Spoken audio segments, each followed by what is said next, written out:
નમસ્કાર વિદ્યાર્થી મિત્રો, હું મિતેશ રાજપૂત સ્વાગત કરું છું આપનું એમ જીપીએસસીમાં.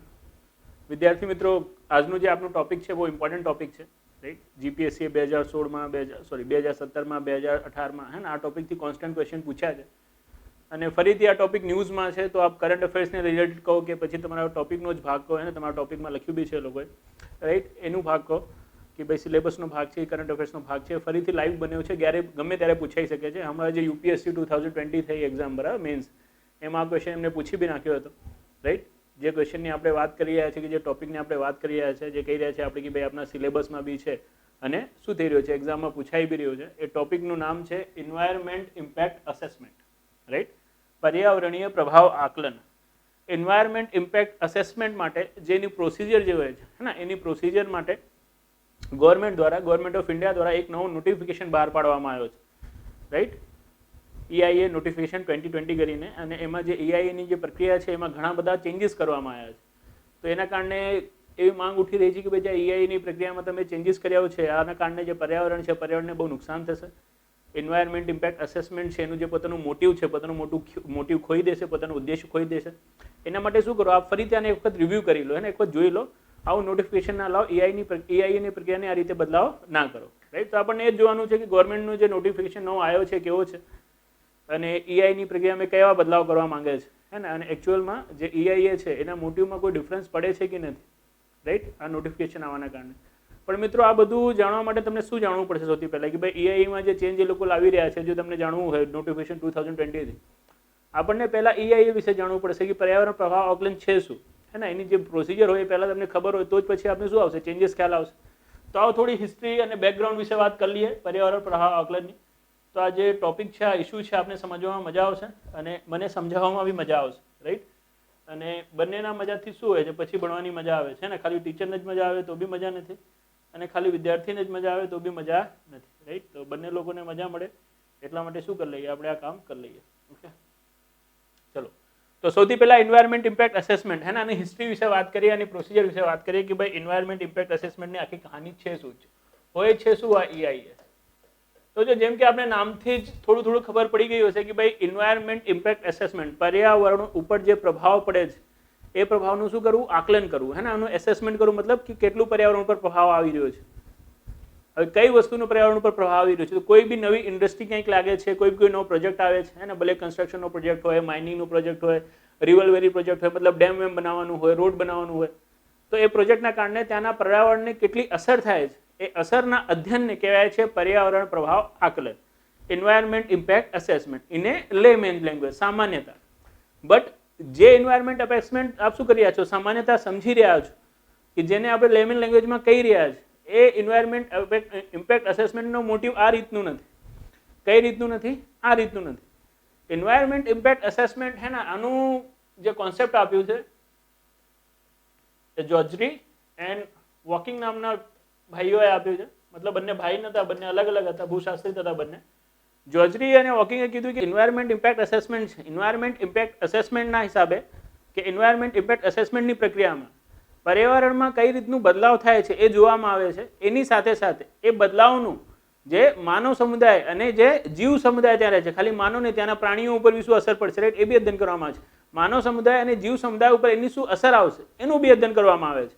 અને એનું અધ્યયન કર્યા પછી, રાઈટ, એને કેવી રીતે ઓછું કરી શકાય છે, રાઈટ, એનો બી શું કરવામાં આવે છે, ઉપાયોને સામેલ કરવામાં આવે છે. મીન્સ જે એન્વાયરમેન્ટ ઇમ્પેક્ટ અસેસમેન્ટ છે, એન્વાયરમેન્ટ ઇમ્પેક્ટ અસેસમેન્ટમાં ખાલી આ પાની જો કે આ પરિયોજના જો આવશે અહીંયા, તો આના કારણે કેટલી અસર થશે પર્યાવરણની. પર્યાવરણની જે અસર થશે તો થશે. એ જો પર્યાવરણમાં કોઈ અસર આવી, હે ને, પર્યાવરણમાં જો શું કોઈ આવ્યો, ડિગ્રેડેશન આવ્યું, જેને આપણે કહીએ છીએ એન્વાયરમેન્ટલ ડિગ્રેડેશન, એ એન્વાયરમેન્ટલ ડિગ્રેડેશનની ત્યાં વસતા માનવ સમુદાય ઉપર, ત્યાંના જીવ સમુદાય ઉપર શું અસર આવશે ને, એને બી શું કરવાનું હોય છે, એને બી ફોકસ કરવાનું હોય છે, રાઈટ. અને એની સાથે સાથે એ અસરને કેવી રીતે ઓછું કરી શકાય છે, રાઈટ, એનું બી શું કરવામાં આવે છે, એનું બી ઉપાય કરવામાં આવે છે. આ પ્રક્રિયાને કહેવાય છે environment impact assessment. Environment impact assessment જે છે, રાઈટ, એ ઇન્ડિયામાં પ્રચલિત નહોતો ક્યાં સુધી, 1976-77 સુધી, બરાબર. 1976-77માં જે પ્લાનિંગ કમિશન છે, પ્લાનિંગ કમિશન ત્યારે આપણું ministry of science and technology, right, કે અધરવાઇઝ આપ કહી શકો છો department of science and technology.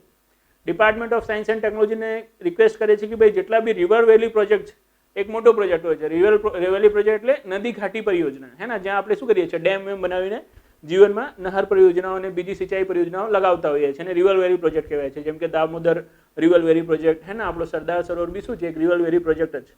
તો એવું કીધું પ્લાનિંગ કમિશને કે ભાઈ રિવર વેલી પ્રોજેક્ટ હોય છે, એક મેજર પ્રોજેક્ટ હોય છે, એના કારણે શું હોય છે, પર્યાવરણ ઉપર ઘણી બધી અસર આવતી હોય છે, અને એના કારણે શું હોય છે, જે માનવ સમુદાય હોય છે એના ઉપર બહુ અસર આવતી હોય છે. તો એ અસર કેટલા રૂપથી શું છે, હાનિકારક છે, શું એ પ્રોજેક્ટ ત્યાં આવવું જોઈએ કે ના આવવું જોઈએ, અને જો અસર આવી રહી છે ને કેવી રીતે ઓછી કરાવી શકાય છે, એના માટે તમે શું કરો, એના માટે આવા પ્રોજેક્ટ માટે જે એન્વાયરમેન્ટ ઇમ્પેક્ટ અસેસમેન્ટની પ્રક્રિયા છે, એન્વાયરમેન્ટ ઇમ્પેક્ટ અસેસમેન્ટની પ્રક્રિયા કરો, રાઈટ. તો 1976-77 થી જે એન્વાયરમેન્ટ ઇમ્પેક્ટ અસેસમેન્ટની પ્રક્રિયા છે ઇન્ડિયામાં સ્ટાર્ટ થઈ જાય છે, પણ માત્ર ને માત્ર શેના માટે, તો જે રિવર વેલી પ્રોજેક્ટ છે એના માટે. શેના માટે? રિવર વેલી પ્રોજેક્ટ માટે. કોણ કરાવી રહ્યો છે? તો department of science and technology કરાવી રહ્યો છે, હે ને. 1980 માં ઇન્ડિયામાં નવી મિનિસ્ટ્રી બની જાય છે, ministry of environment and forest, કેન્દ્રીય વન અને પર્યાવરણ મંત્રાલય. તો 1980 માં આજે department of science and technology, otherwise ministry of science and ટેકનોલોજીનો જે અધિકાર છે એન્વાયરમેન્ટ ઇમ્પેક્ટ અસેસમેન્ટનો, એ હટીને કોની પાસે આવી જાય છે? Ministry of environment and forest પાસે આવી જાય છે 1980 માં.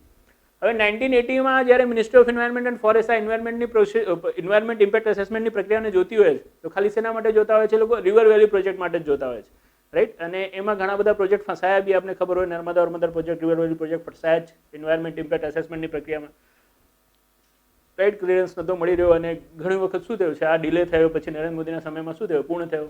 અહીંયા જ અચકાણું હતું, હે ને. Ministry of environment and forest જે છે, કેન્દ્રીય વન અને પર્યાવરણ મંત્રાલય, એ ક્લિયરન્સ નહોતો આપી રહ્યો, રાઈટ, કે આટલો મોટો પ્રોજેક્ટ છે, ત્યાંથી શું થઈ રહ્યો છે, જે આદિવાસીઓ છે બધાને ખસેડી રહ્યા છો, રાઈટ.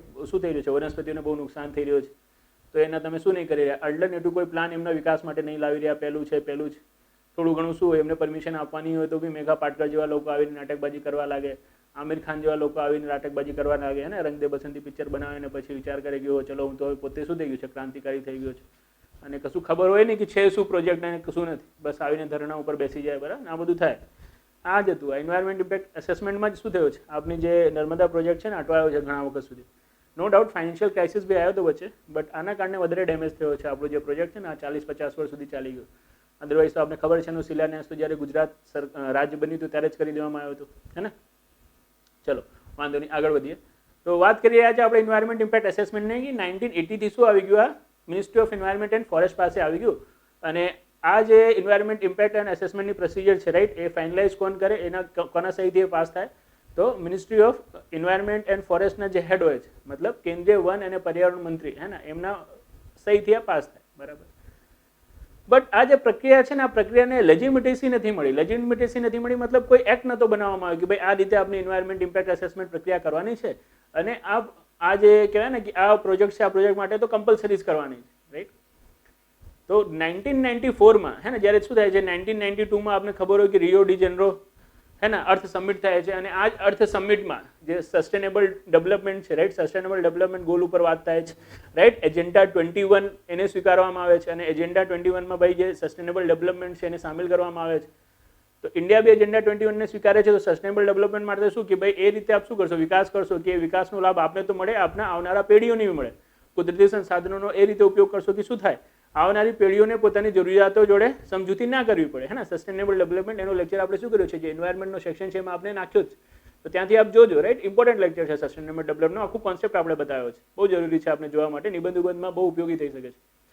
તો 1992માં જ્યારે ઇન્ડિયા એજન્ડા 21ને સ્વીકારે છે, ત્યારે ઇન્ડિયાને લાગે છે કે હવે તો આપણને શું કરવું પડશે, લેજિમિટેટ કરવું પડશે આ પ્રોસિજરને. લેજિમિટેટ કરવું પડશે મતલબ કોઈ કાયદાકીય સ્વરૂપ આને આપવું પડશે, પ્રોસિજર આખી બનાવવી પડશે. તો એન્વાયરમેન્ટ પ્રોટેક્શન એક્ટ 1986, હે ને, ભારતમાં પર્યાવરણ સંરક્ષણ કાયદો હતો 1986, અને પર્યાવરણના બચાવ માટેના સંરક્ષણ માટે, રાઈટ, શું કરી શકે છે, જે સરકાર છે, સરકાર નવા રૂલ્સ એન્ડ રેગ્યુલેશન્સ બનાવી શકે છે. આ કેના આધારે, આ કાયદાના આધારે, હે ને. કાયદાના આધારે આપ શું કરો છો, નવા રૂલ્સ રેગ્યુલેશન બહાર પાડતા હો છો. તો સર્વપ્રથમ જે રેગ્યુલેશન બહાર પાડવામાં આવ્યું એન્વાયરમેન્ટ ઇમ્પેક્ટ અસેસમેન્ટનો, એ 1994માં બહાર પાડવામાં આવ્યો. ક્યારે? 1994માં, with the power of environment protection act 1986. અને 1994માં જે રેગ્યુલેશન બહાર પાડવામાં આવ્યો, એમાં શું કરવામાં આવ્યો, જે નંબર ઓફ પ્રોજેક્ટ છે એ વધારી દેવામાં આવ્યા, કે ભાઈ રિવર વેલી પ્રોજેક્ટ તો છે જ, એની સાથે સાથે જે માઇનિંગનો પ્રોજેક્ટ છે, કન્સ્ટ્રક્શનનો પ્રોજેક્ટ છે, રાઈટ, રોડ્સનો પ્રોજેક્ટ છે, એરપોર્ટનો પ્રોજેક્ટ છે, આવા જે મેજર થર્મલ પાવર પ્લાન્ટનો પ્રોજેક્ટ છે, આવા જે શું હોય છે મેજર પ્રોજેક્ટ્સ હોય છે, એ બધા પ્રોજેક્ટ્સ માટે શું છે? એ બધા પ્રોજેક્ટ માટે એન્વાયરમેન્ટ ઇમ્પેક્ટ અસેસમેન્ટની પ્રક્રિયા કરવી ફરજિયાત છે, રાઈટ. 1994માં ફર્સ્ટ નોટિફિકેશનથી શું કરવામાં આવે છે? જે એન્વાયરમેન્ટ ઇમ્પેક્ટ અસેસમેન્ટની પ્રક્રિયા છે, પ્રક્રિયા માટે જે પ્રોજેક્ટ છે, પ્રોજેક્ટની સંખ્યા વધારી દેવામાં આવે છે. સાથે સાથે એન્વાયરમેન્ટ ઇમ્પેક્ટ અસેસમેન્ટની પ્રક્રિયાને હે ને એક સ્વરૂપ આપવામાં આવે છે, કહેવાય ને એની એક ડિઝાઇન આપવામાં આવે છે કે ભાઈ એન્વાયરમેન્ટ ઇમ્પેક્ટ અસેસમેન્ટની પ્રક્રિયા આપણે આ રીતે કરીશું, રાઈટ. અને કેટલા પ્રકારથી કરીશું, રાઈટ, એ બી એમાં બતાવવામાં આવે છે. તો કેટલા પ્રકારથી કરીશું અને કેવી રીતે કરીશું એને થોડું આપણે જોઈ લઈએ, પછી આગળ એન્વાયરમેન્ટ ઇમ્પેક્ટ અસેસમેન્ટમાં શું ચેન્જીસ આવે છે આપણે જોઈશું.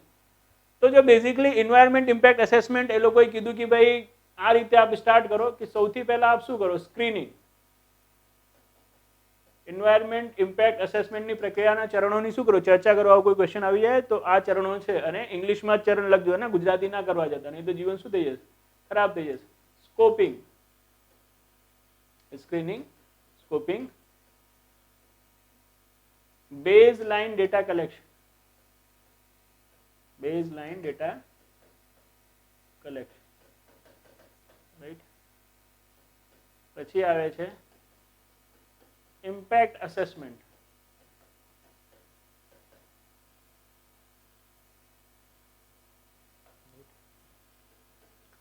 પછી આવે છે મિટિગેશન.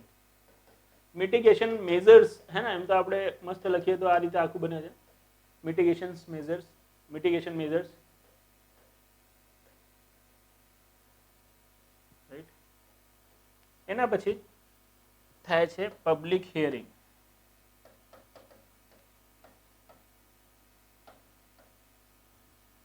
એના પછી થાય છે રિપોર્ટિંગ. એના પછી થાય છે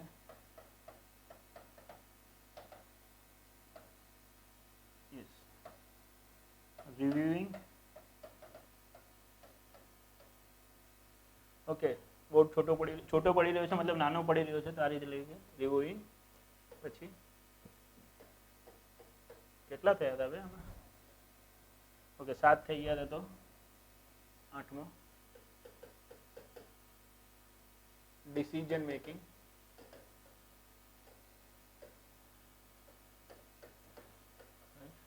અને 9મો હોય છે પોસ્ટ મોનિટરિંગ. ઓકે, હવે જો આને આપણે થોડું સમજવાનું છે કે આ કેવી રીતનું છે. જો બહુ સિમ્પલ છે, જેમ કે મેં તમને કીધું કે એન્વાયરમેન્ટ ઇમ્પેક્ટ અસેસમેન્ટની પ્રક્રિયામાં જ્યારે કોઈ પરિયોજના કોઈ જગ્યાએ લાગતી હોય છે, તે પરિયોજનાના કારણે પર્યાવરણ ઉપર કેટલી અસર થશે, રાઈટ, એનું અધ્યયન કરવામાં આવે છે. અને એ અસર માનવ સમુદાયને અને જીવ સમુદાયને કેટલો નુકસાન પહોંચાડશે કે કેટલી અસર કરશે, એના અધ્યયનની સાથે એ અસરને કેટલું ઓછું કરી શકાય છે હે ને, એનું બી અધ્યયન કરવામાં આવે છે. આ એન્વાયરમેન્ટ ઇમ્પેક્ટ અસેસમેન્ટની પ્રક્રિયા છે કે એની ડેફિનેશન છે, રાઈટ. હવે આ ડેફિનેશન મેં તોડીને કહી દીધી, તમે તોડીને લખતા ડાયરેક્ટલી આ લખતા કે એન્વાયરમેન્ટ ઇમ્પેક્ટ અસેસમેન્ટની પ્રક્રિયામાં જ્યારે પણ કોઈ પરિયોજના કોઈ ક્ષેત્રમાં લાગે છે, તો એ પરિયોજનાના કારણે ત્યાંના પર્યાવરણ ઉપર શું અસર આવશે અને એ માનવ સમુદાય અને જીવ સમુદાયને કેટલી અસર કરશે, એના અધ્યયનની સાથે એના અસરને ઓછા કરવા માટેના પ્રયાસોનું અધ્યયન કરવું, આ એન્વાયરમેન્ટ ઇમ્પેક્ટ અસેસમેન્ટ કહેવાય છે, અકોર્ડિંગ ટુ મિતેશસિંહ રાજપૂત. હે ને, આ લખી દેજો, રાઈટ.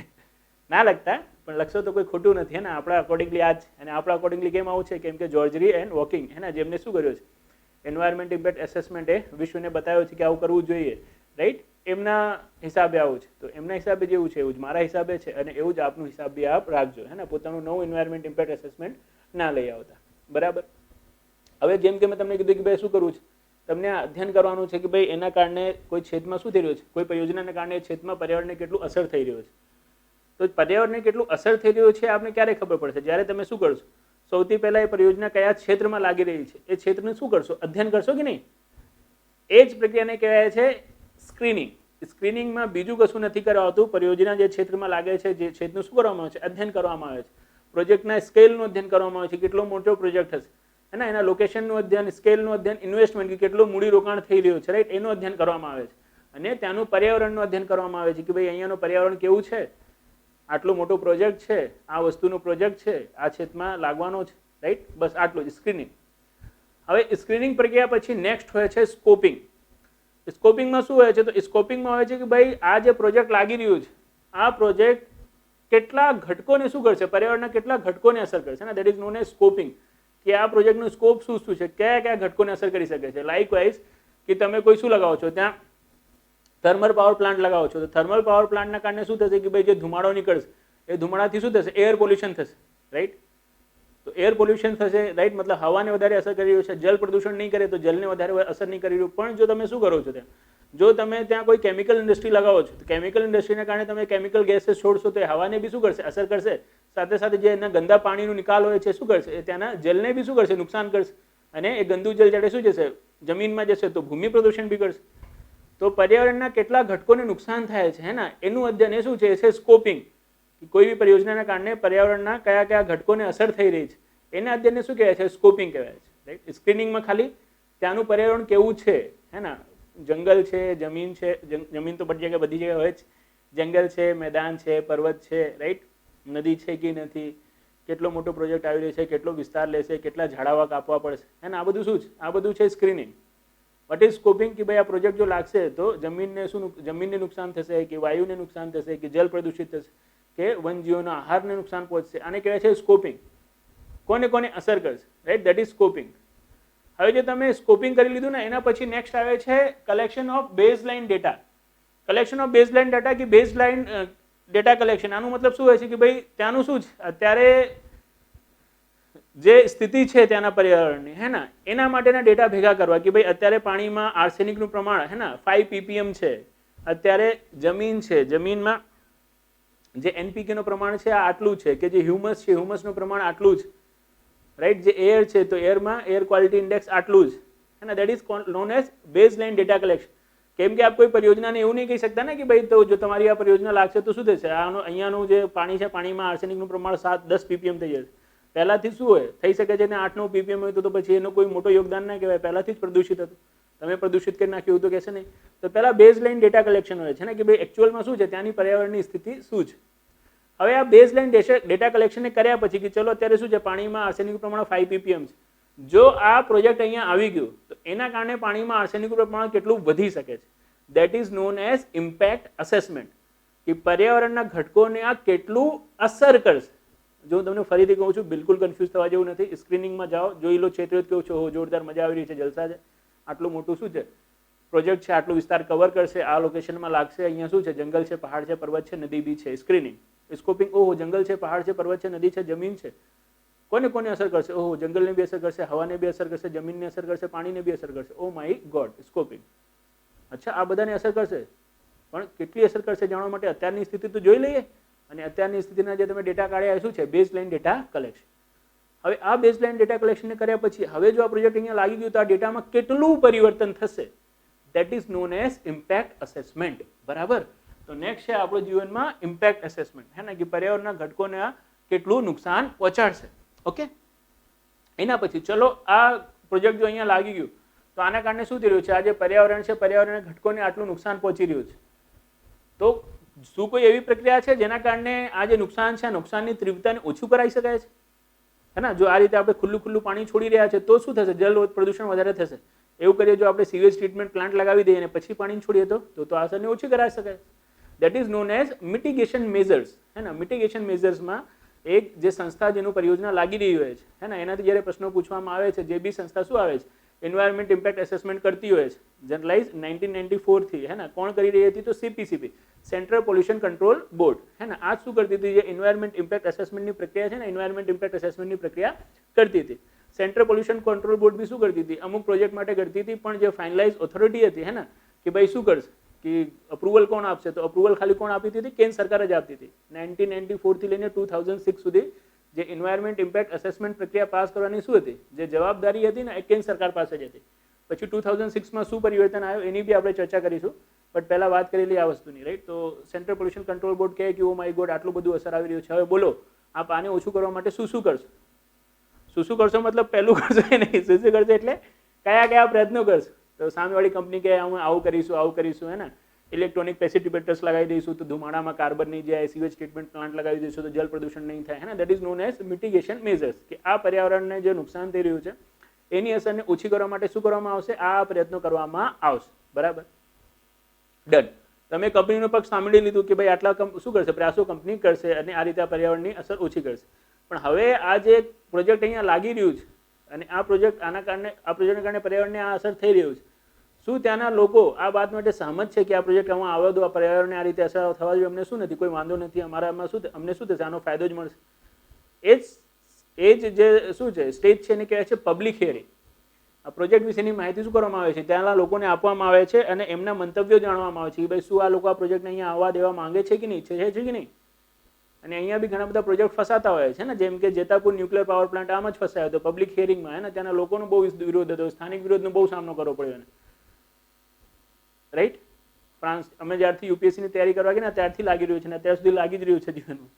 તો that is known as public hearing. Public hearing થઈ જશે, ત્યાંના લોકોનું મંતવ્ય જાણી લેવામાં આવશે. એના પછી શું કરે છે, સેન્ટ્રલ પોલ્યુશન કંટ્રોલ બોર્ડ છે, બરાબર, આ રિપોર્ટ બનાવી લેશે કે ચલો હે ને આવું શું હતું, પર્યાવરણ હતું, આટલું નુકસાન થઈ રહ્યું છે, આ લોકો આ પ્રયત્નો કરશે જેનાથી આ નુકસાન આટલું ઓછું થશે અને લોકો આના માટે શું છે એગ્રી છે. દેટ ઇઝ ધ થિંગ હે ને. અને આ રીતે આ રિપોર્ટ બનાવીને કોને મોકલી દેશે, તો આ મોકલી દેશે મિનિસ્ટ્રી ઓફ એન્વાયરમેન્ટ એન્ડ ફોરેસ્ટને.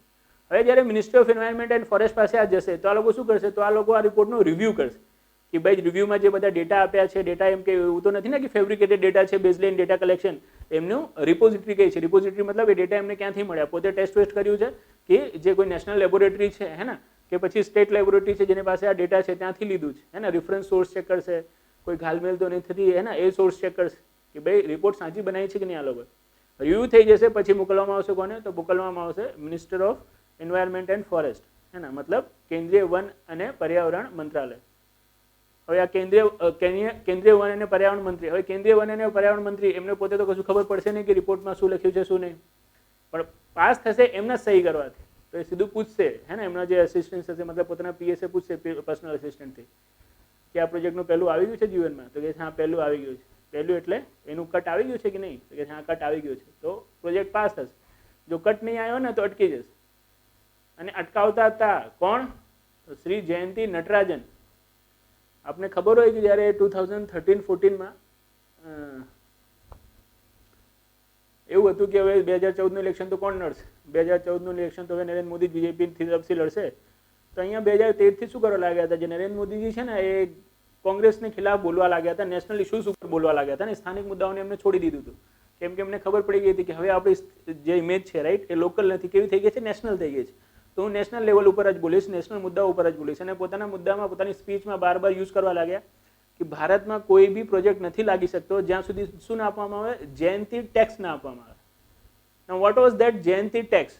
તો બેઝિકલી ઓડિશામાં રાઈટ પારાદીપ ખાતે એક પ્લાન્ટ લાગવાનો હતો, દક્ષિણ કોરિયાની કંપનીનો હતો, સ્ટીલની કંપની છે, અત્યારે બે પ્લાન્ટ લાગવાનું છે, એનું નામ છે પોસ્કો.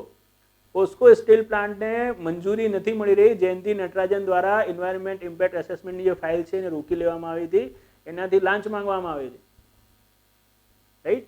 અને આના જ ઉપર શું કરવામાં આવ્યું છે, નરેન્દ્ર મોદી સાહેબ છે એમનું કટાક્ષ કરવામાં આવ્યું કે આને ઓપન પ્લેટફોર્મ ઉપર કહી દેવામાં આવ્યું કે ભાઈ ભારતમાં કોઈ પણ પ્રોજેક્ટ નહીં લાગી શકે જ્યાં સુધી જયંતિ ટેક્સ નહીં આપે. કેમ કે કોઈ બી નવી પ્રોજેક્ટ લગાવવાનો છે અને પ્રોજેક્ટ શું છે જો મોટું છે, બટ ઓબ્વિયસ રાઈટ જે સ્ટીલ પ્રોજેક્ટ છે મોટો પ્રોજેક્ટ છે એના માટે આપણે પહેલાં શું કરવું પડશે, એન્વાયરમેન્ટ ઇમ્પેક્ટ એસેસમેન્ટ કરવું પડશે according to the notification off 1994.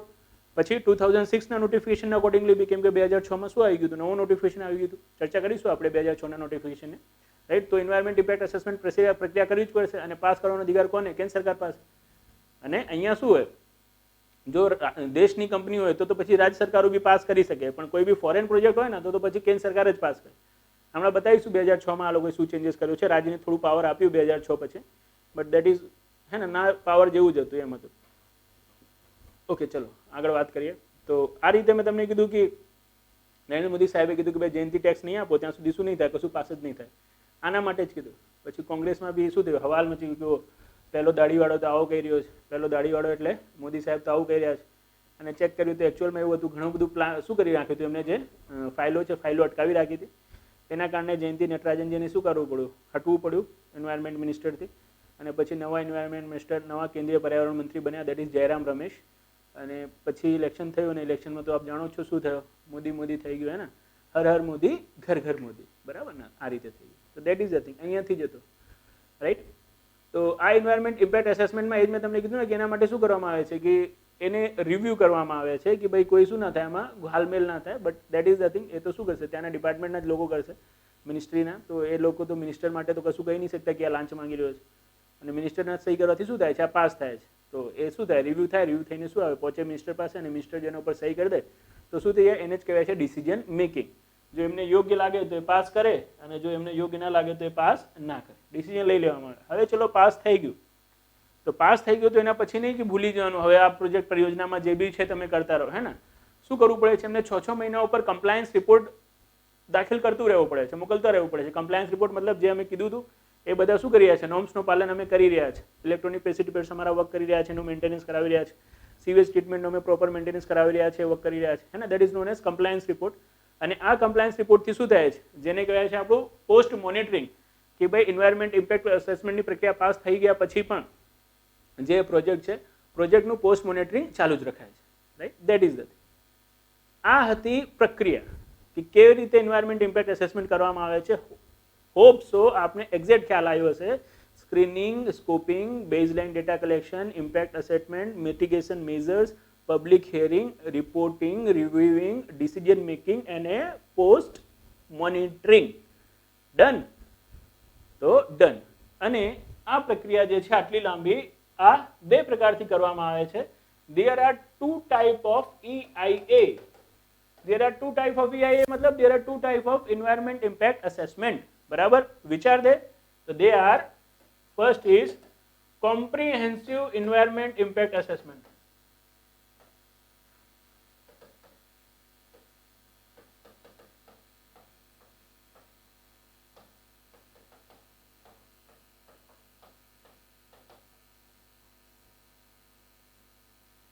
Right. And next is rapid environment impact assessment. Right. Comprehensive environment impact assessment and rapid environment impact assessment. હવે આ છે શું comprehensive environment impact assessment and rapid environment impact assessment? જો બહુ simple છે.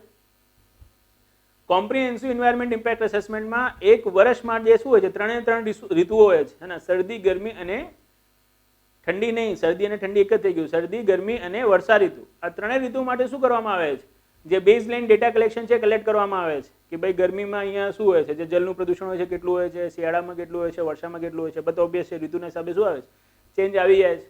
અને પછી શું કરવામાં આવે છે, 3 સિઝન માટે જે એન્વાયરમેન્ટ ઇમ્પેક્ટ અસેસમેન્ટની પ્રક્રિયા છે ને કરવામાં આવે છે કે ભાઈ ચલો ગરમીમાં આ પ્રોજેક્ટના કારણે અહીંયાના વાતાવરણને આટલું અસર થશે, શિયાળામાં અહીંયાના વાતાવરણને આટલું અસર થશે, ને ચોમાસામાં આટલું અસર થશે. That is comprehensive. 3 ઋતુઓ માટે શું કરવામાં આવે છે, બેઝલાઇન ડેટા કલેક્શન કરીને એ ઋતુઓમાં પર્યાવરણ ઉપર શું અસર આવશે એનું અધ્યયન કરવામાં આવે છે.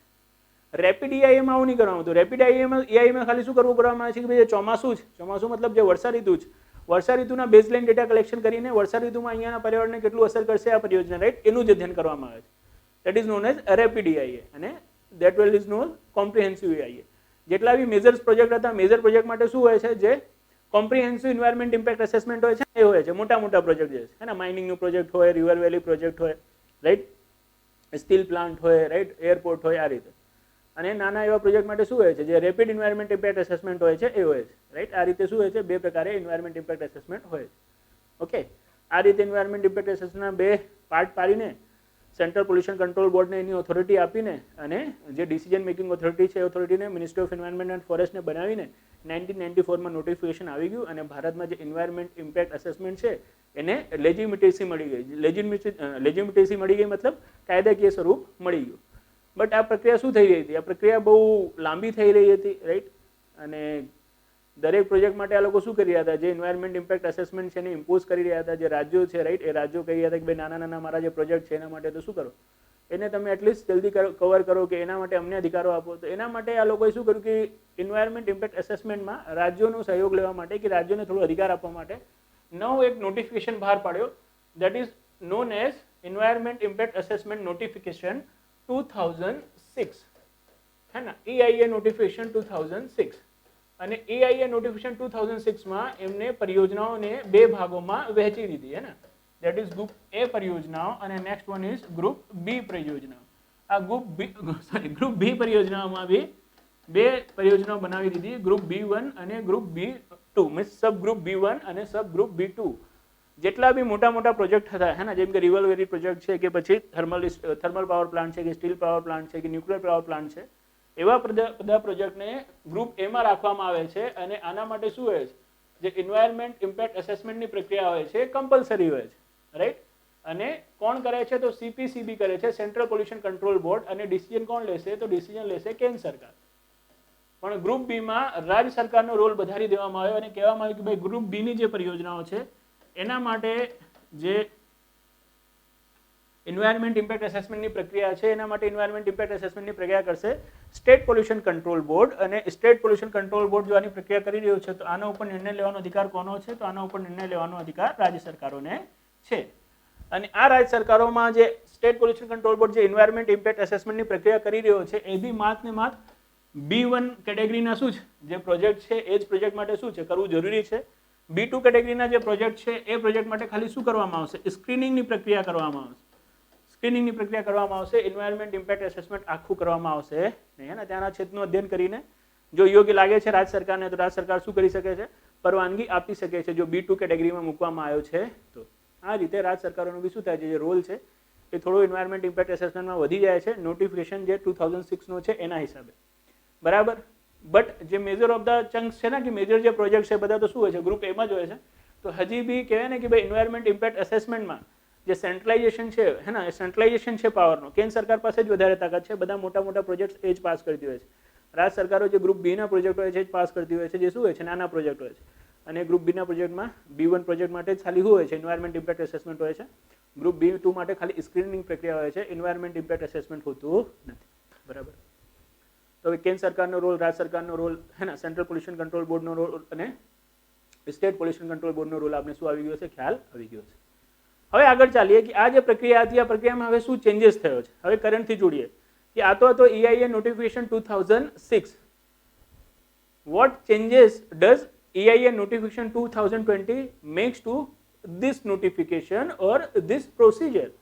2020 નું જે નવો નોટિફિકેશન આવ્યો એન્વાયરમેન્ટ ઇમ્પેક્ટ એસેસમેન્ટનો એને શું કર્યું છે, એને આ પ્રક્રિયાને કેવી રીતે બદલ્યો છે એને આપણે અધ્યયન કરવાનું છે. અત્યાર સુધી જે આપણે અધ્યયન કર્યું છે એ એન્વાયરમેન્ટ ઇમ્પેક્ટ એસેસમેન્ટના બેકગ્રાઉન્ડનું અધ્યયન કર્યું કે કેવું છે, એન્વાયરમેન્ટ ઇમ્પેક્ટ એસેસમેન્ટ છે શું, એ પ્રક્રિયાના સ્ટેપ્સનું અધ્યયન કર્યું છે. અને અત્યાર સુધી ભારતમાં એન્વાયરમેન્ટ ઇમ્પેક્ટ એસેસમેન્ટ પ્રક્રિયામાં કયા કયા ચેન્જીસ સમયાંતરે જોવા મળ્યા છે એનું અધ્યયન કર્યું કે 1976 થી સ્ટાર્ટ થઈ, પછી 1980માં આપણે ખબર હોય મિનિસ્ટ્રી ચેન્જ થઈ ગઈ કરવા માટેની, 1994માં પહેલો નોટિફિકેશન બહાર પડે છે અને 2006માં શું પડે છે, બીજો નોટિફિકેશન બહાર પડે છે. અને આ પ્રોસેસ શું થાય છે 1994 થી લેજિમિટેડ થાય છે, બરાબર.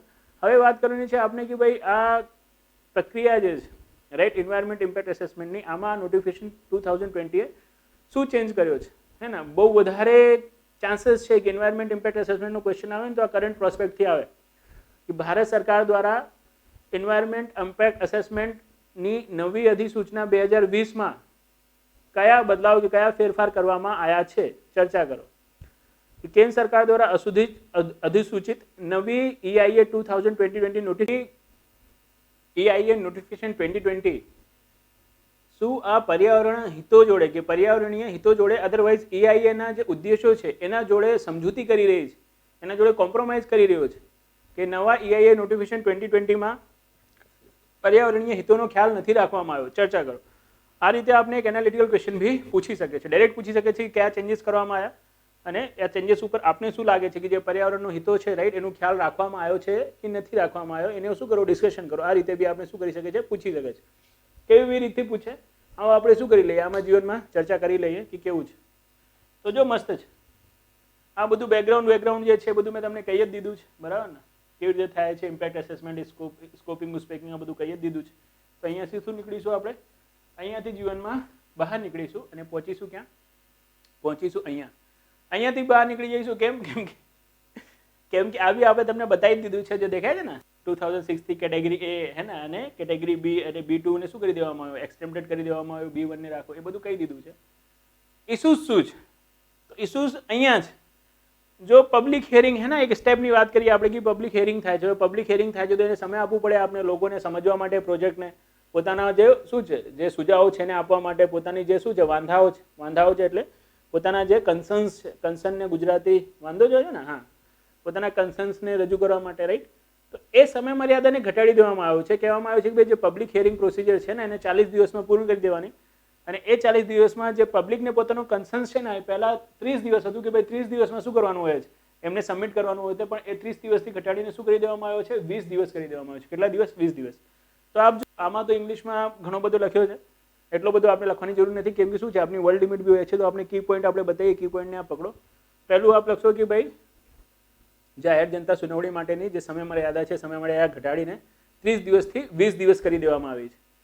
આના કરવાના કારણે શું થઈ શકે છે? આના હું શું કરતા જાઉં છું, જે રિઝલ્ટ છે તમને સાથે સાથે કહેતો જાઉં છું, જેના કારણે તમે છેલ્લે એના એનાલિસિસ કરી શકશો કે આનું ચેન્જીસ શું આવ્યો, કે આનું ઇમ્પેક્ટ શું પડ્યું. બરાબર.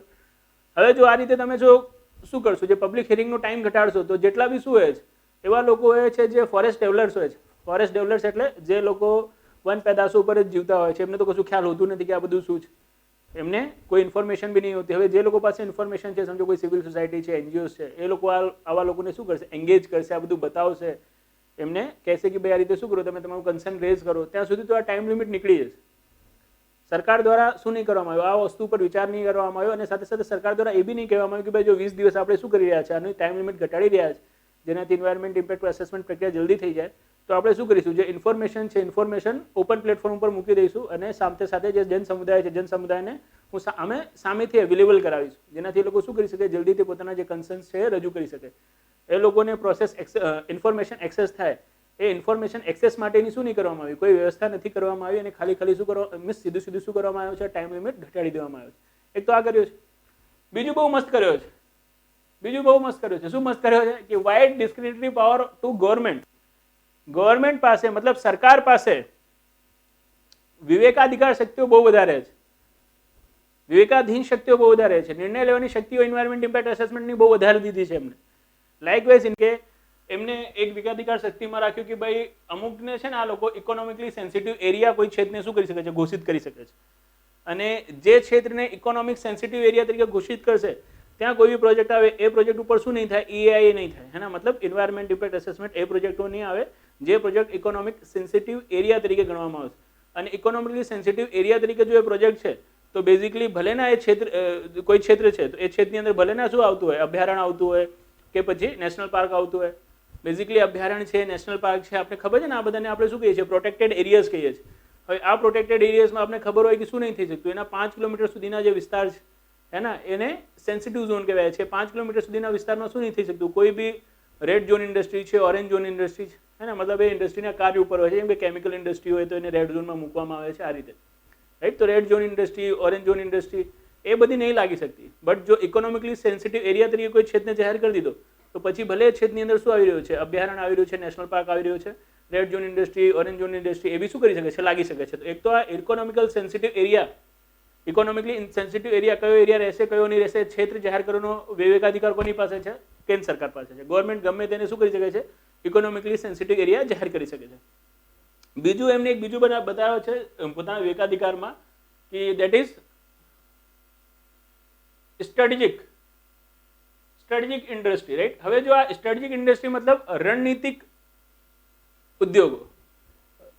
ઉદ્યોગો તરીકે સ્ટ્રેટેજિક ઇન્ડસ્ટ્રી તરીકે શું કરશે, જેને જાહેર કરશે, જે પ્રોજેક્ટને જાહેર કરશે સ્ટ્રેટેજિક પ્રોજેક્ટ તરીકે કે સ્ટ્રેટેજિક ઇન્ડસ્ટ્રી તરીકે, ને સ્ટ્રેટેજિક ટેગ બનાવ્યો છે લોકો, ભાઈ રણનીતિ જે અમારા શું હશે, સ્ટ્રેટેજિક ઇન્ડસ્ટ્રી હશે કે પછી સ્ટ્રેટેજિક પ્લાન હશે, રાઈટ.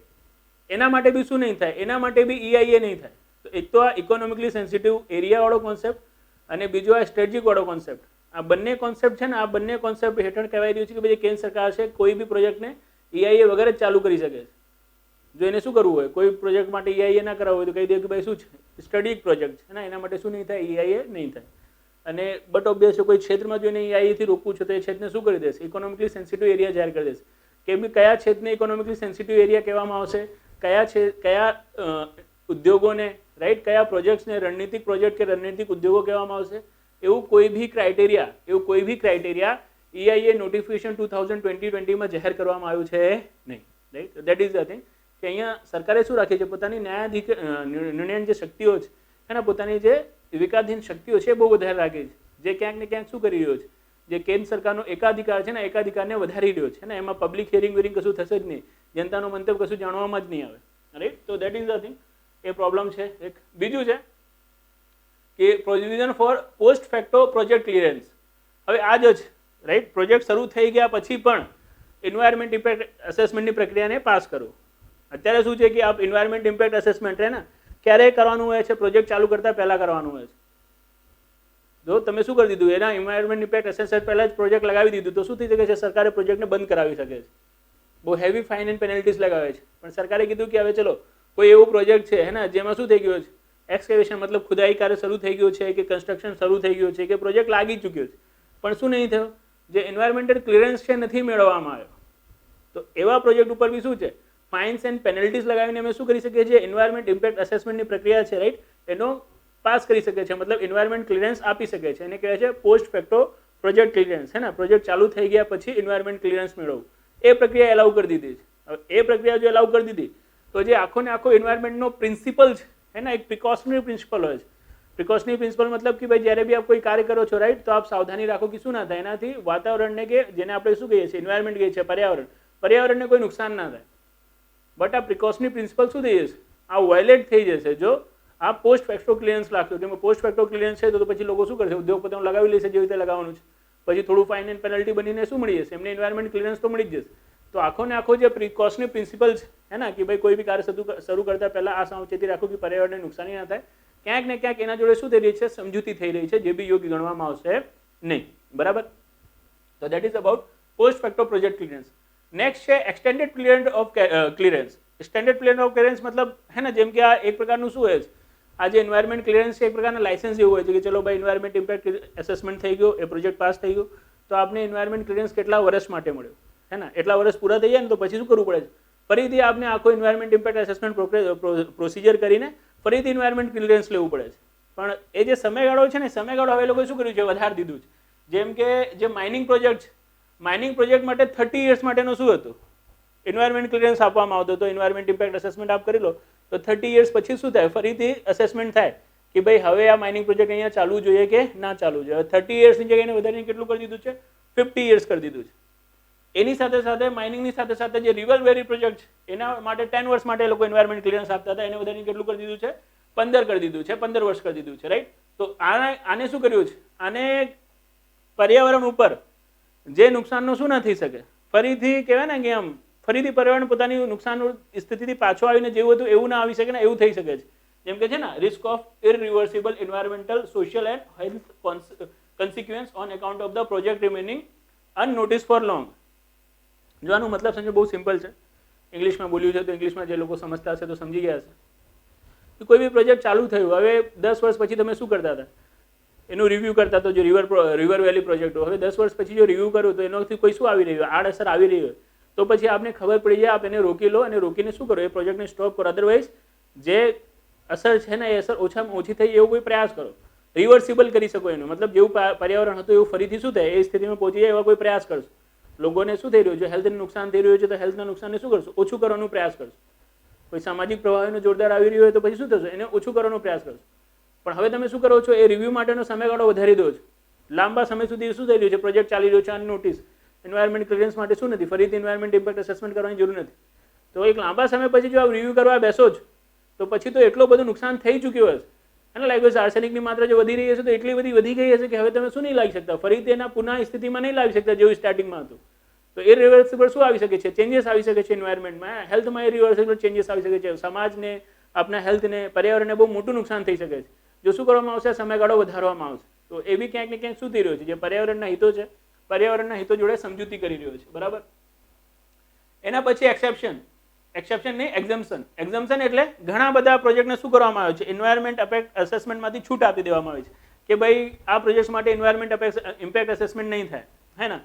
જેમ કે જે નેશનલ હાઈવેઝ છે, નેશનલ હાઈવેનું વાઇડનિંગ હોય મતલબ એનો ચોણીકરણ શું કહો છો તમે, હાઈવેઝને મોટું કરીએ ને આપણે 2 લેન હોય તો 4 લેન કરી દઈએ આ રીતે, તો નેશનલ હાઈવેનું વાઇડનિંગ હોય રાઈટ, ઇનલેન્ડ વોટરવે પ્રોજેક્ટ હોય રાઈટ, સાથે સાથે બોર્ડર એરિયામાં કોઈ શું બનાવવાનું હોય, રોડ બનાવવાનું હોય, પાઇપલાઇન બોર્ડર એરિયામાં નાખવાનું હોય, તો આવા કોઈ પ્રોજેક્ટ માટે શું નથી થાય, આવા કોઈ પ્રોજેક્ટ માટે એન્વાયરમેન્ટ ઇમ્પેક્ટ અસેસમેન્ટ થશે નહીં હે ને, એક્સેપ્શન આપી દીધું છે. અને આ એક્ઝેમ્પશનનું લિસ્ટ શું છે, ઘણું લાંબુ છે. તો જેના કારણે બી શું થઈ રહ્યું છે, ઘણા બધા પ્રોજેક્ટ્સ માટે જે એન્વાયરમેન્ટ ઇમ્પેક્ટ અસેસમેન્ટ પ્રક્રિયા છે એને રોકીને પર્યાવરણના હિતો જોડે સમજૂતી કરવામાં આવી રહ્યું છે. જેમ કે આપ અહીંયા જોઈ શકો છો કે બોર્ડર એરિયામાં શું છે, રોડ છે, પાઇપલાઇન પ્રોજેક્ટ છે એને છૂટ છે, રાઈટ, ઇનલેન્ડ વોટરવે પ્રોજેક્ટ છે એને છૂટ છે, વાઇડનિંગ ઓફ નેશનલ હાઈવે છે, રાઈટ, એને શું છે, છૂટ છે, રાઈટ. તો દેટ ઇઝ ધ થિંગ જે શું થઈ રહ્યું છે. સાથે સાથે ડિગ્રેડિંગ ઓફ મેજર રિવર્સ અને ફોરેસ્ટ, જેનાથી શું થઈ રહ્યું, જે રોડ નીકળી રહ્યો છે જેના માટે ઝાડને કાપવું પડે, મતલબ જંગલને કાપવું પડે, કે જે રિવર છે રિવરના કોર્સને ચેન્જ કરવું પડે, રાઈટ, એ તો બી શું નથી, તો બી એના માટે કોઈ એન્વાયરમેન્ટ ઇમ્પેક્ટ અસેસમેન્ટની જરૂર નથી, રાઈટ. તો ધીઝ આર ધ થિંગ્સ. આ એક પ્રોબ્લેમ છે કે ભાઈ આટલું મોટું જો જંગલમાંથી નીકળ્યું છે, ઘણા બધા વૃક્ષો કાપવું પડે એવું રોડ છે, તો પછી એના માટે તો શું થવું જોઈએ, એન્વાયરમેન્ટ ઇમ્પેક્ટ અસેસમેન્ટ થવું જોઈએ, રાઈટ. બટ એને બી એક્સેપ્શન આપી દીધું છે. તો that is also N issue. Next છે બેઝલાઇન ડેટા. હવે જો બેઝલાઇન ડેટા છે ને કે ભાઈ આપને ડેટા કલેક્ટ કરવું પડે એન્વાયરમેન્ટ ઇમ્પેક્ટ અસેસમેન્ટ ક્રિએટ કરવા માટે કે કરવા માટે, હે ને. બેઝલાઇન ડેટા આપણે કીધું તો ત્રીજો સ્ટેપ છે કે આવી સ્થિતિ છે પછી શું થશે, આ પ્રોજેક્ટ જો લાગશે તો શું સ્થિતિ થશે, તો જ આપણે શું આવશે, પ્રોપર ઇમ્પેક્ટ અસેસમેન્ટ ખ્યાલ આવશે. તો ઇમ્પેક્ટ અસેસમેન્ટ ખ્યાલ આવવા પહેલાં શું કરવું પડે છે, આપણે બેઝલાઇન ડેટા કલેક્ટ કરવું પડે છે. અને બેઝલાઇન ડેટા આખા વર્ષ માટે કલેક્ટ થાય, મેં તમને કીધું, જો તમારું કોમ્પ્રિહેન્સિવ EIA હોય તો. બટ હવે બેઝલાઇન ડેટાની જે રિક્વાયરમેન્ટ છે ને એ આખા વર્ષ માટે નથી કીધું, હે ને. આખાના આખા શું નથી કીધું કે ભાઈ આખાના આખા વર્ષ માટે નથી, કોઈ બી એક સિઝન માટે શું કરી શકો છો, કોઈ બી સિઝનમાં બેઝલાઇન ડેટા લઈ શકો છો, પછી એ ડેટાના આધારે શું કરી શકો છો, ઇમ્પેક્ટ અસેસમેન્ટ કરી શકો છો. તો અહીંયા બી શું કરીએ છીએ, અહીંયા બી એ લોકો જે પ્રોસેસ છે પ્રોસેસને ઇઝ આઉટ કર્યો છે, રાઈટ. એના પછી આ પ્રાઇવેટ કન્સલ્ટેશન, રાઈટ, એ તો એટલો મોટો ઇસ્યુ નથી, એને આપણે છોડીને આના ઉપર વધારે ફોકસ કરો, બિકોઝ ઘણા બધા ઇસ્યુ થઈ જશે. લખવું હોય તો લખી દેજો કે ખાનગી લોકોનું શું કરવામાં આવ્યું છે, આમાં ઇન્વોલ્વમેન્ટ કરવામાં આવ્યું છે. જેમ કે પહેલા CPCB કરતું હતું એને SPCB, હે ને, સેન્ટ્રલ પોલ્યુશન કંટ્રોલ બોર્ડ, અને જો ગ્રુપ બી નું હોય તો સ્ટેટ પોલ્યુશન કંટ્રોલ બોર્ડ. પણ હવે શું કરી શકે છે, જે વ્યક્તિ છે, જે કંપની છે, કંપની ખાનગી સંસ્થાઓ દ્વારા એન્વાયરમેન્ટ ઇમ્પેક્ટ અસેસમેન્ટ કરાવી શકે છે. અને એ ખાનગી સંસ્થાઓ દ્વારા શું થઈ શકે છે, ખાનગી સંસ્થાઓ દ્વારા ક્યાંક ને ક્યાંક જે બાંધછોડ છે બાંધછોડ થઈ શકે છે. તો પ્રાઇવેટ કન્સલ્ટેશન લેવાનું જે અલાઉ કર્યું છે, રાઈટ, એ બી ક્યાંક ને ક્યાંક શું કરી રહ્યું છે, જે ભ્રષ્ટાચાર છે એને પ્રોત્સાહન આપી રહ્યું છે, રાઈટ. અને એના પછી નેક્સ્ટ છે compliance report issue. Compliance report issue શું હોય છે કે ભાઈ આપણું પ્રોજેક્ટ ચાલુ છે, હવે આ પ્રોજેક્ટ ચાલુ છે તો બટ કે આ પર્યાવરણના શું છે, જે નિયમો છે, નીતિ છે, ધોરણો છે, એના અકોર્ડિંગલી શું કરી રહ્યા છો, પ્રોજેક્ટ ચલાવી રહ્યા છો. એના માટે શું કરવું પડે છે, દર 6 મહિના આપણે કમ્પ્લાયન્સ સર્ટિફિકેટ રજૂ કરવું પડે છે, હે ને. જેમ કે જો સરકારથી આ પેન્શન લેતા હો તો આપની ઉંમર જો શું થઈ જાય છે, 80 વર્ષ કરતાં વધારે થઈ જાય છે, દર વર્ષે આપણે શું કરવું પડે છે, હયાતી સર્ટિફિકેટ આપવું પડે છે ને, હા હું જીવું છું પેન્શન આવવા દો, હા હું જીવું છું પેન્શન આવવા દો, હા હું જીવું છું પેન્શન આવવા દો, આ રીતે. તો એ જ રીતે કે બધું શું છે અમે પ્રોપર મેનેજ કરી જ રહ્યા છે, રાઈટ. શું નથી, કોઈ બી એન્વાયરમેન્ટલ એક્ટ છે એનું ઉલ્લંઘન નથી, બધી શું છે, બધા પોલ્યુટન્ટની લિમિટ શું છે, લિમિટમાં છે, રાઈટ. એટલા માટે શું નથી, કોઈ ટેન્શન નથી, આ પ્રોજેક્ટને ચાલવા દો. એને કહે છે કમ્પ્લાયન્સ રિપોર્ટ. નીતિ નિયમો જોડે શું કરી રહ્યા છે, અમે કમ્પ્લાય કરી રહ્યા છે. એ કમ્પ્લાયન્સ રિપોર્ટ 6 મહિના ઉપર સબમિટ કરવાની પડતી હતી, પણ હવે 6 મહિની જગ્યાએ વધારીને સમય કેટલું કરી દીધું છે, તો એનું સમય વધારીને 1 વર્ષ કરી દીધું છે. કેટલું વર્ષ કરી દીધું છે, 1 વર્ષ કરી દીધું છે. તો this is also N issue કે જેનાથી શું થઈ રહ્યું છે, જે એન્વાયરમેન્ટ ઇમ્પેક્ટ નોટિફિકેશન 2020 છે એના માટે વિરોધના સૂર થઈ રહ્યા છે કે સરકારને શું ના કરવું જોઈએ. આ જે નોટિફિકેશન એમને બહાર પાડ્યું છે, આ નોટિફિકેશનને રૂલ્સ એન્ડ રેગ્યુલેશન્સમાં કન્વર્ટ ના કરવું જોઈએ, ને. આ શું છે, આ ખાલી ડ્રાફ્ટ છે, અત્યારે આ લાગુ નહીં થયો, રાઈટ, આ નોટિફિકેશન. તો આ ડ્રાફ્ટમાં બી સુધારો કરવો જોઈએ, રાઈટ. આવું વાત થઈ રહી છે.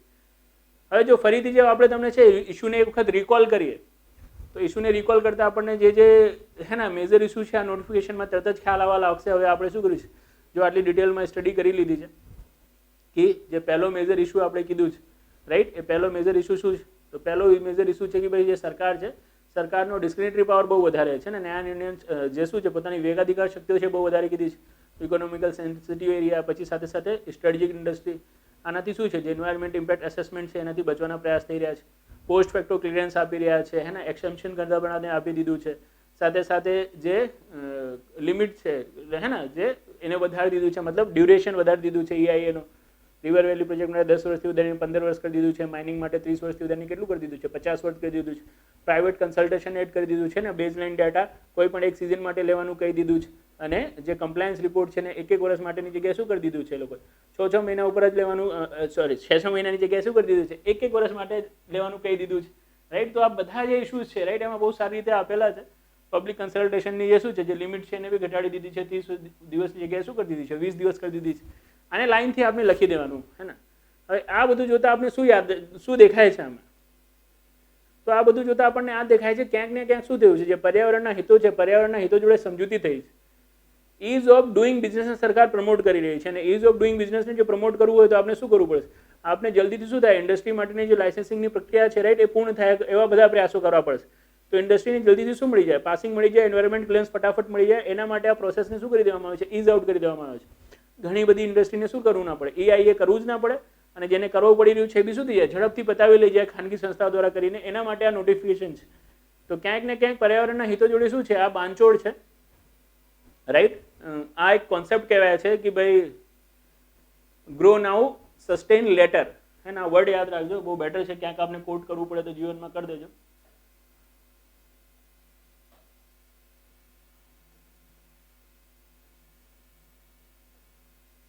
ગ્રો નાઉ સસ્ટેન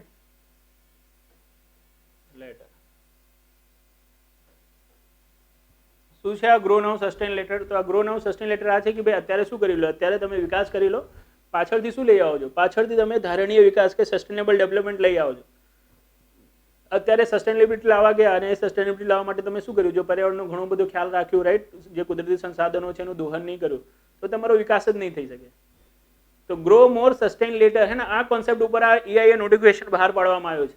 પણ ભારતમાં હાલની પર્યાવરણની સ્થિતિને જોતા, હે ને, જલ પ્રદૂષણ, ભૂમિ પ્રદૂષણ, વાયુ પ્રદૂષણના પ્રમાણને જોતા શું નથી, ગ્રો નાઉ સસ્ટેન લેટર આ કોન્સેપ્ટના હિસાબથી કાર્ય કરવું યોગ્ય નથી. હે ને, શું કોઈ બહુ પછાત દેશ હોત, હે ને, જેમ કે આફ્રિકન કન્ટ્રીઝ છે, કેનિયા છે, મોઝામ્બિક છે, બુરુંડી છે, આ લોકો કહે ગ્રો નાઉ સસ્ટેન લેટર, ને કે પહેલા વિકાસ તો કરી લો, જીવનમાં ખાવાનું તો મળી જાય, પછી શું કરી લઈશું, પછી આ વિકાસને ટકાવી રાખવા માટેના પ્રયત્નો કરી લઈશું. પણ પહેલા વિકાસ જ નહીં હોય તો ટકાવી રાખવા માટેના પ્રયત્નો તો અત્યારે શું કરીશું. પણ ઇન્ડિયા હવે આ સ્થિતિમાં નથી કે તમે શું કરો, ગ્રો નાઉ સસ્ટેન લેટર કરો. હવે ઇન્ડિયા શું થઈ ગયું છે, ગ્રો થઈ ગયું છે. ભારત એક વિકાસશીલ દેશથી વિકસિત દેશની ગતિ તરફ આગળ વધી રહ્યો છે. અને ભારત સરકારની શું છે, જિમ્મેદારી બને છે કે જે પર્યાવરણ છે પર્યાવરણને શું કરે, સંરક્ષિત કરે.